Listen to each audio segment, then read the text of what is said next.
If you're a college student having anxiety during registration, this live stream is exactly for you.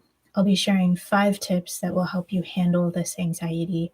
And if we haven't met before, my name is Dr. Parke. I'm a psychologist who helps students. I've been doing that since 2005. And I also taught as a university psychology professor for 10 years. And during a lot of that time, I was also doing academic advising with students, helping them register for their classes, helping them prepare for registration. So I'm bringing all of that experience to bear in this live stream for you. So I have 5 tips to share with you. I'm going to start with some of the practical pieces to cover our bases there. And then as we go through the tips, I'm going to get more spiritual, more abstract as we go. So the first tip is to cover your bases with these practical steps. Step number 1, talk with your academic advisor or advisors. And, when I talk with students about this, sometimes they're required to talk to their advisor, sometimes it's optional. If you're having anxiety about this, I would recommend that you reach out to them. And, even if they're not your favorite person in the world, even if they haven't been super helpful, even if you've heard from your friend or your roommate that they're not awesome, I just want you to consider that an academic advisor is a resource. You should avail yourself, you should utilize the resources that are available to you. And I understand you might be watching this and it's like registration is tonight at midnight. That's okay. Just take this as like a mental note for next semester when you register. Try to meet with your advisor as soon as possible. And there are people within the school system whose job it is to help you. I want you to enlist their help. These are people who are experts in the system, who have been doing this probably for years upon years, who have this like institutional knowledge, institutional wisdom that you can tap into so that you don't have to do this alone. And I can tell you that when I was doing academic advising, this was in a psychology department. A lot of us as faculty were doing academic advising, but there was one person in our department who did the vast majority of the advising. And she was a resident expert. So like even as faculty, we would go to her with questions. And every now and then she had a student that she was advising. And these were extreme cases, but like she'd been doing this for years and years. Sometimes she would have a student where she's like, I am pulling my hair out trying to figure out how to get this student's schedule to work. Now, what do I want you to take away from that story? I want you to take away that someone who'd been doing this for years and years and years was like banging their head against the wall trying to figure this out. And what that means is that if you're struggling with this, if it's anxiety provoking, this is not your fault. It's a huge logistical jigsaw puzzle to figure out class registration, especially if you're a student athlete, by the way, or you have other obligations like that, maybe family obligations, you have a job that you're working around. And so if someone who's as expert as my coworker was having a hard time with it, that means it's not your fault. But it also means that I want you to get help so that you can like have a team effort figuring out your schedule. There are experts in the system that you can connect with who can help you through this. And I also, this is all under practical steps, by the way. Tip number 1, I also want you to remember that you have a perspective as a student. I want you to look at it from the opposite perspective of the school's perspective.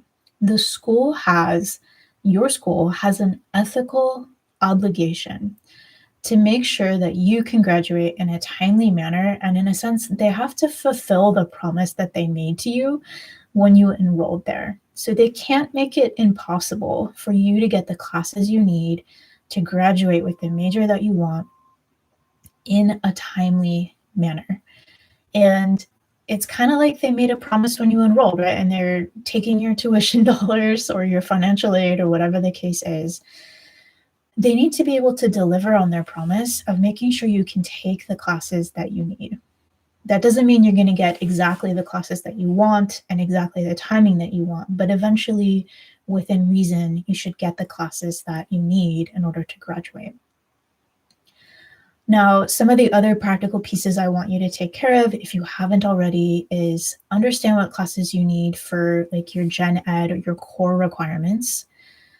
If you have a major or a minor that you've declared, understand what classes you need for that. Understand in order, if they need to come in order, if there's a sequence, that might include prerequisites. I just want you to understand that. And I can say that, when I was doing academic advising with students in our department, we had literal pieces of paper, physical handouts on our front desk.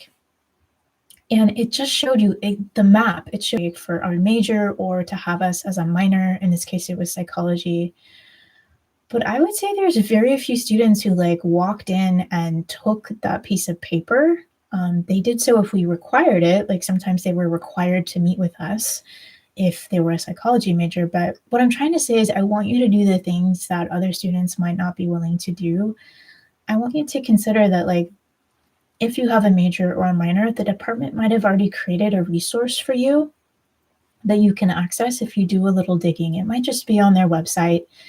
It might mean that you take the brave step of walking into their department office. I know that that can be intimidating, but this is my encouragement that it might help. And you know what? If you walk in and they don't have any resources for you, that's okay. You're just like, oh, okay, never mind. Thank you so much. And you can walk away. No big deal. I also want you to keep in mind that, if you have a sequence of classes that you need to take, both for gen ed or core, as well as for a major, maybe for a minor, these are spread out over all of your college years. These are spread out over all of the terms that you're going to have over your time in college. So I don't want you to think of it like you have to get exactly the schedule you want with your favorite classes this upcoming term. You're going to have options, right? Pragmatically, I also want you to just understand the day and time that you can register, put on your calendar, and be ready to go at your computer or wherever you need to be at that day and time. In fact, be early, because if anything can go wrong, it will go wrong. So what does that mean? It means your Wi-Fi is not going to work. It means that the registration system is going to be overloaded. It means that your hotspot suddenly stops working. And I want you to just be prepared for that. Plan ahead so that you can kind of problem solve and have options in the moment, because you've given yourself time, right? Sit down, I don't know, half an hour, 20 minutes before you need to click the button that says register, is what I'm saying. And last practical piece, be honest with yourself about how many units you can handle next term. Given everything else on your plate, whether that be sports or you're involved in theater or other extracurriculars, you're in the K-pop dance club, I don't know your life, but please just be honest with yourself about how many units you can handle. You don't have to take the maximum number of units every term in order to graduate on time. Pace yourself. That's also, by the way, one of the advantages of talking with an academic advisor, because, for example, the school that I worked at, we would advise students to average 15 or 16 units per semester in order to graduate in 4 years. The maximum that you could take that was covered by financial aid at our school was 18 units. So any student that was trying to do 18 units every semester or more was really maxing themselves out, and they needed to be aware of that and know that going in. But you didn't have to do that. You could average 15 or 16 units per semester, and you could graduate within 4 years. Okay. Tip number 2, be flexible. Going into registration, I want you to have a plan A schedule, a plan B schedule, maybe even a plan C schedule. I want you to have multiple options, multiple possibilities in mind. And I know, again, that it feels like this logistical jigsaw puzzle, and in some ways it really is.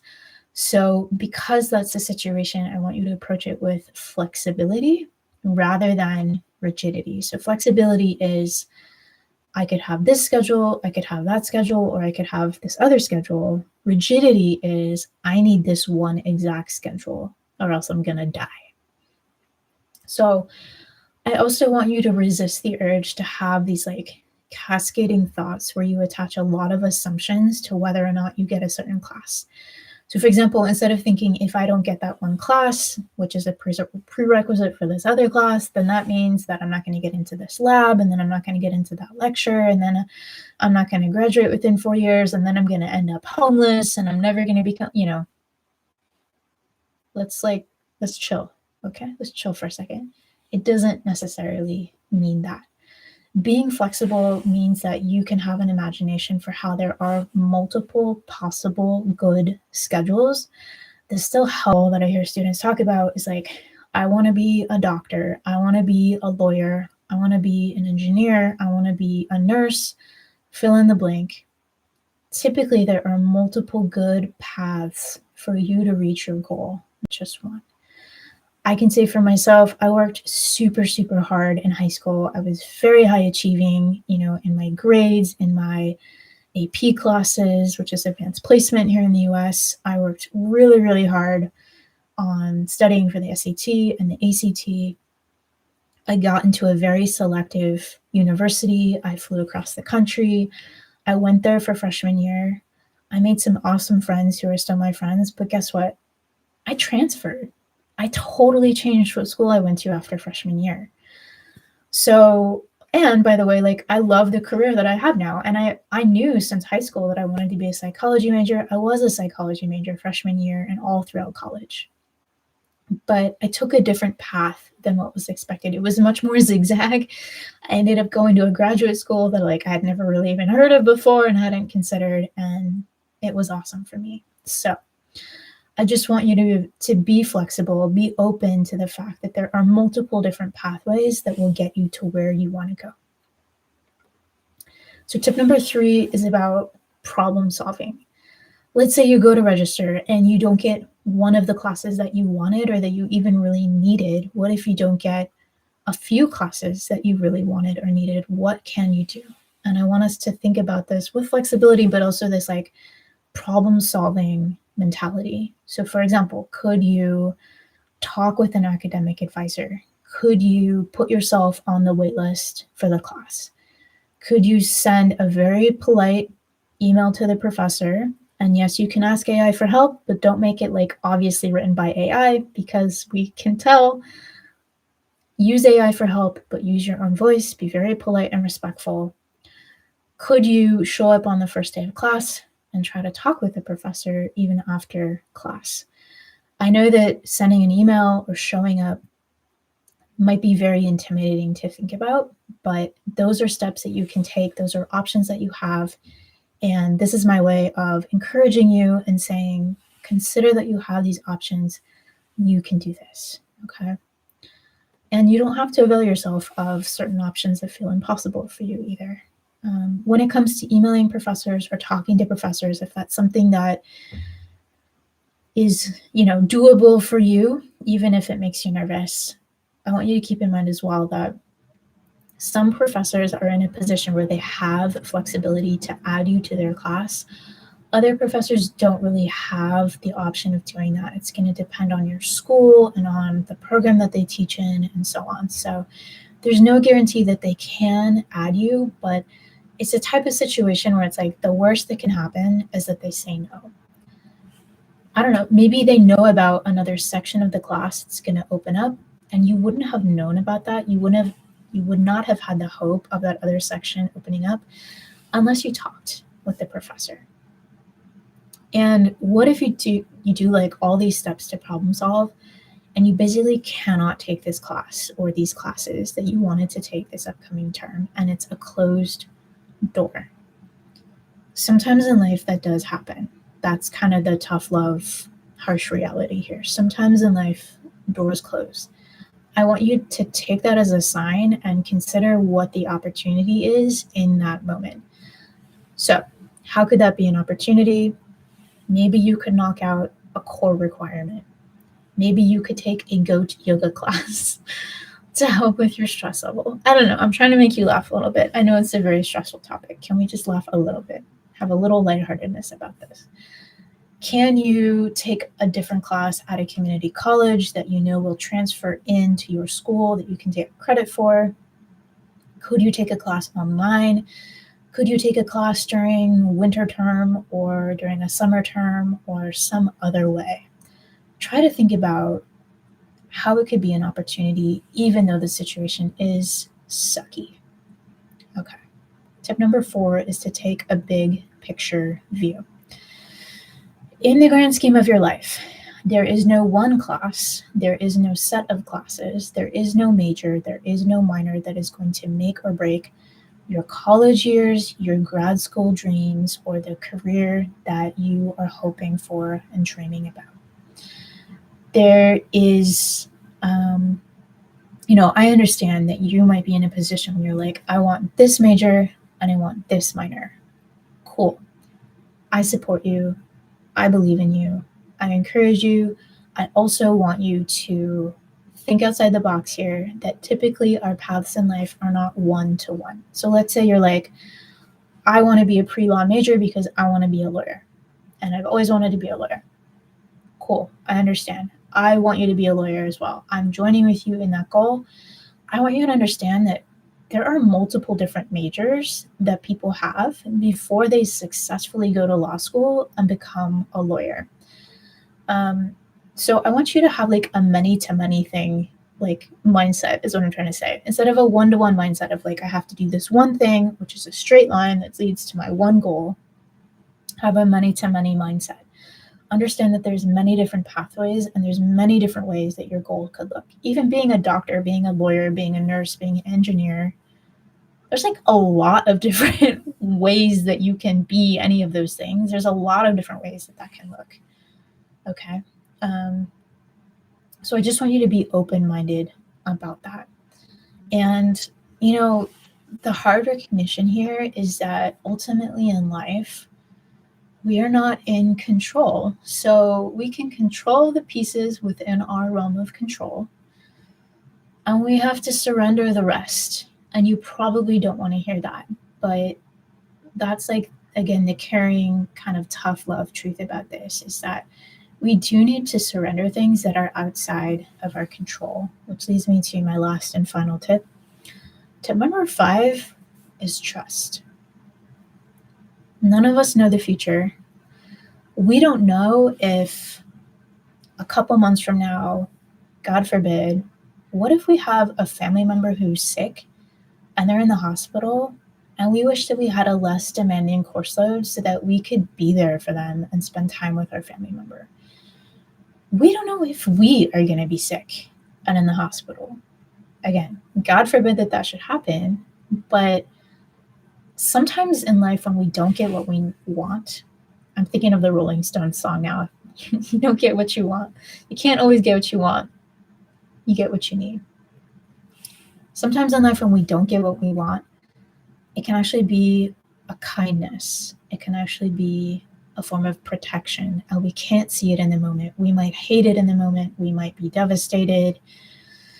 We might be so stressed and anxious about it, but it's only in hindsight sometimes that we can see like, oh, thank goodness that door closed because XYZ happened and I didn't know that was coming. We need to have some trust that life leads us and gives us signs that doors open and close for a reason. Sometimes we understand that reason in the moment. Sometimes we understand that reason in hindsight. Sometimes we never understand that reason in this life. And so that's where the trust part comes in, right? Because if we understood it perfectly, if we had absolute certainty about it, it would not require trust. So I'm going to challenge you on this trust piece. Whether that means you didn't get into one class or a few classes, whether that means you need to change your major or even transfer like I did, that's okay. These things happen in life. These are a normal, healthy part of our growth as a human and part of why we're here on this earth. And we live in a world that is abundant, that has a vast ocean of opportunities. And I want you to remember that it can be good. Regardless of what happens, it can be good. So on a last and final note here, if you are struggling with anxiety and you're wanting more support, please know that as a psychologist, I host an online community for college students where you can find friends and study buddies, you can stay accountable, you can make consistent progress in school together with us. So check out the link below. I'll put it in the pinned comment. And I hope to see you there. And I'm wishing you the best with your registration. Remember that regardless of what happens, it can be good.